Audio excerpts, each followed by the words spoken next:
The news surprised अस।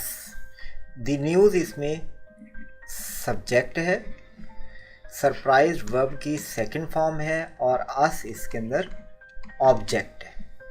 तो आप ये देखें कि सब्जेक्ट प्लस वर्ब की सेकंड फॉर्म प्लस ऑब्जेक्ट, ये एक्टिव वॉइस की फॉर्म है। इसको पैसिव वॉइस में इस तरह से हम कन्वर्ट करेंगे कि ऑब्जेक्ट प्लस वाज या वर प्लस वर्ब की थर्ड फॉर्म फिर बाय और सब्जेक्ट। तो इसमें अस ऑब्जेक्ट था जो वही बनकर तमाम ऑप्शंस में मौजूद है। उसके बाद वाज या वर होना चाहिए, तो इसमें सिर्फ सी ऑप्शन ऐसा है जिसमें वर है, बाकी तमाम में हैड इस्तेमाल हो रहा है जो कि गलत है। फिर वर के बाद थर्ड फॉर्म, वर्ब की थर्ड फॉर्म सरप्राइज्ड आ गई। फिर by subject, by the news.